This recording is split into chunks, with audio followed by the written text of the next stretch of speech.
এটাকে আমরা 32 KG 34 KG মতন দুধ করেছি।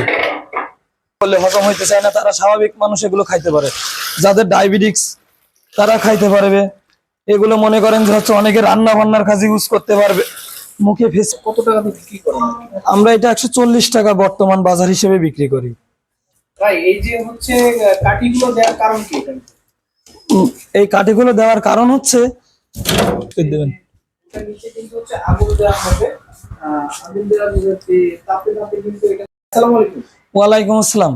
আচ্ছা, আপনি এখন হচ্ছে কি দই তৈরি করবেন, এর প্রসেসিংটা একটু বলুন। আমরা হচ্ছে এখন ডায়াবেটিক্স দই তৈরি করব। অনেকে তো মনে করেন মিষ্টি দই, টক মিষ্টি দই, সরের দই, বগুড়ার দই, স্পেশাল দই, অনেক দই তৈরি করে থাকে, কাপ দই। কিন্তু আমরা সচরাচর ডায়াবেটিক্স দই পদ্ধতিটা আমরা অনেকেই জানি না বা দেখি না। আচ্ছা, আমরা যতটুকু জানি যে হচ্ছে যাদের ডায়াবেটিস তারা কিন্তু হচ্ছে দই খেতে পারেন, তাদের উদ্দেশ্য করে কি এই হ্যাঁ, তাদের উদ্দেশ্য করে এই ডায়াবেটিক্স দই। আচ্ছা, এটা কিভাবে তৈরি করেন, এটা প্রসেসিংটা একটু বলুন। এইটার প্রসেসিং হচ্ছে, এটার উপকরণ হচ্ছে মাত্র দুইটা জিনিস। এক নম্বর হচ্ছে দুধ, আর দ্বিতীয় নম্বর হচ্ছে বীজ দই এটা বা টক দই। এটা চিনি ব্যবহার করেন না, সুগার ফ্রি দই এটা। আচ্ছা, যার ডায়াবেটিক্স।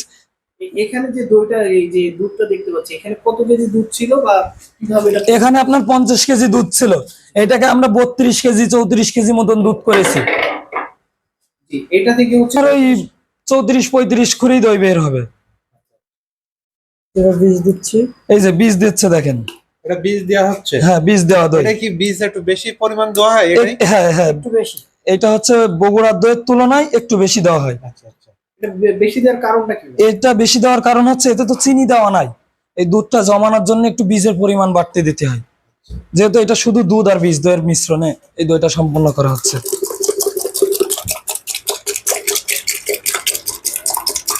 আর এই দইটাতে যে মিষ্টি আপনারা পান, এটার কারণ হচ্ছে এই যে দুধটা আমরা ঘন করেছি।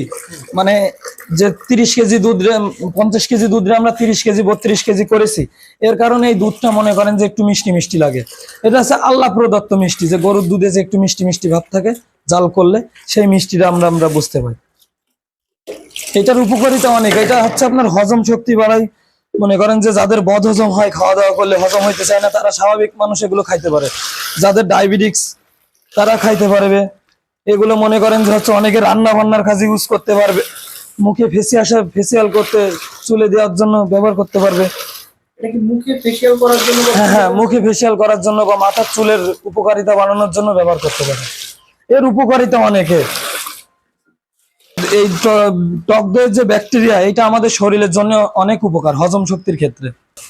আমরা হচ্ছে এখন এই টক দই পাতিল লেখ হচ্ছে, এটাও জমতে প্রায় 6 থেকে 10 ঘন্টা সময় লাগে। এবং অন্য কোনো কিছু দেবেন না, এটাতে আর অন্য কিছু দেবো না। না, একবারই। ভাই যে এক কুড়ি মাংস হচ্ছে কত টাকা দিয়ে বিক্রি করেন? আমরা এটা 140 টাকা বর্তমান বাজার হিসেবে বিক্রি করি।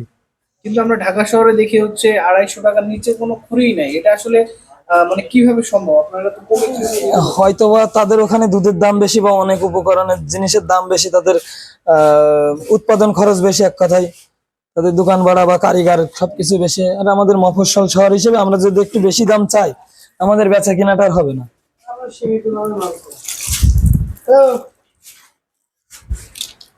আমরা এখানে খুবই সীমিত লাভে মাল ছাড়ি এবং আমরা হচ্ছে হোলসেল বেচা কিনা করি, যার কারণে আমরা একটু কম দামে বিক্রি করতে পারি। আচ্ছা, আপনারা কি পাইকারি বিক্রি করেন? জি জি, আমরা পাইকারি দামে বিক্রি করি। পাইকারি দামটা যদি একটু বলতেন। আমরা যে কোনো দই পাইকারি বিক্রি করি আপনার পার খড়ি প্রায় 10 থেকে 20 টাকা কমে। আমাদের কাছ থেকে অনেক দোকানদাররা দই নিয়ে বিক্রি করে বিভিন্ন বাজারে। আর এই যে ডায়াবেটিস দইটা আসলে আপনাদের কেমন চলে? আল্লাহর রহমতে অনেক ভালো চলে। আপনার এমনও দিন আছে মনে করেন যে 50 কেজি দই চলে যায়, আবার হচ্ছে একদিন পর পরেও চলে। যেহেতু মনে করেন এটা মানুষ সাধারণত, মানুষের হচ্ছে ডায়াবেটিস, হ্যাঁ অধিকাংশ মানুষের ডায়াবেটিস, আর এখনো মনে করেন অনেকে এগুলো জানে না, যার কারণে এখনো সেভাবে বেচা কিনা চাহিদা এখনো বাড়াতে পারেনি। আসলে আমরাও জানতাম না যে আজিজ মিষ্টান্ন ভান্ডার হচ্ছে ডায়াবেটিস দইটা পাওয়া যায়, আজকে জানলাম। এটা এসে কাস্টমার আপনাদের কাছে চায় না? হ্যাঁ হ্যাঁ, যারা জানে তারা হচ্ছে দইটা। হ্যাঁ, সুগার ফ্রি দই আমাদের এখানে আপনার সুগার ফ্রি সন্দেশও তৈরি করে দেওয়া হয়। যদি কেউ আপনার বলে, বুঝছেন, অর্ডার দেয়, তাহলে আমরা মনে করেন যে তৈরি করে দিই। মাঝে আমরা বানাচ্ছিলাম, কিন্তু বেচা কিনা কমের কারণে আমরা হচ্ছে অর্ডার ছাড়া এখন বানাচ্ছি না। সব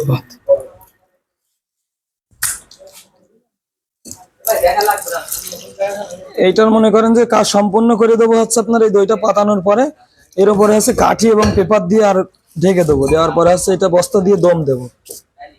খাওয়া দাওয়া করাতে পারিনি। ভাই এই যে হচ্ছে কাঠিগুলো দেওয়ার কারণ কি এটা?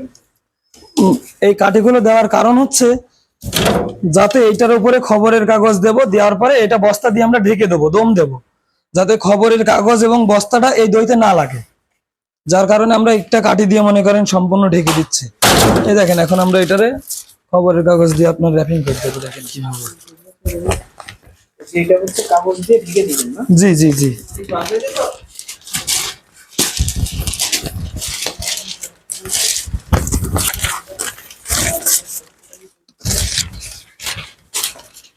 এই দেখেন এই কাগজটা কিন্তু আর দইতে লাগতেছে না। আচ্ছা।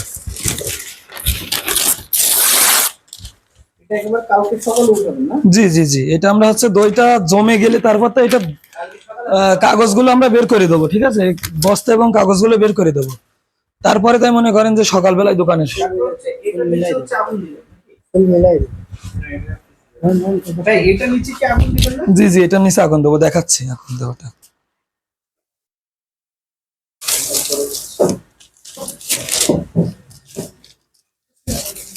এটাই এত সুন্দর করে ঢাকা দেওয়ার কারণ হচ্ছে যাতে আমরা যে আগুনের এই দমটা যাতে না বেরিয়ে যায়। দেখেন এত সুন্দর করে এটারে ঢেকে দিবা না, ইনশাল্লাহ এদের ভিতর থেকে কোনো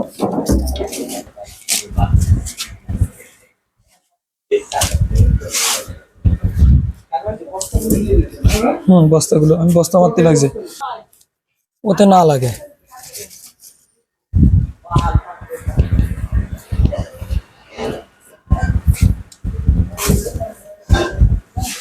এ করে এটা শেষ করে দেবেন। এটা নিচে কিন্তু হচ্ছে আগুন দেওয়া হবে। আগুন দেওয়া যে তাপে তাপে কিন্তু এটা হচ্ছে একদম মিনিমাম 6-7 ঘন্টা হচ্ছে এই তাপের ভিতরে রাখা হবে এই দুইটা। আর এই যে ভাইয়া এটা কিন্তু জমানোর জন্য, প্রসেসিংটা থাকবে জমানোর জন্য। আর এখানে কিন্তু দেখেন কয়লার এই যে কয়লার আগুন দিচ্ছে, আমরা যে চুলোয় জাল করছিলাম ওই চুলোর কয়লার আগুন দিয়ে দিচ্ছি যাতে এই দইটা আমরা দম দিতে পারি, দম দেওয়ার জন্য। আর এই দম দেওয়ার কারণে জিনিসটা জমবে দ্রুত। কয়লার আগুনটা কিন্তু দিয়ে দেওয়া হবে। দেবেন না এতটুকু? না, এতটুকু এবারটা আবার পরে দেবো ধাপে ধাপে। আচ্ছা আচ্ছা, আবার কিছুক্ষণ পর কিছুক্ষণ পরে দেখা যাচ্ছে 2 ঘন্টা মতন পরে আবার একটু দেখতে হবে, তার 2 ঘন্টা পরে একটু দেখতে হবে। তারপরে যখন জমে যাবে তখন আমরা এই কাপড় এবং এই বস্তার কাপড় এবং হচ্ছে আমরা পেপারটা উঠিয়ে দেবো। তারপরে আস্তে আস্তে ঠান্ডা হয়ে যাবে, সকালবেলায় দোকানে পৌঁছায় যাবে ইনশাল্লাহ।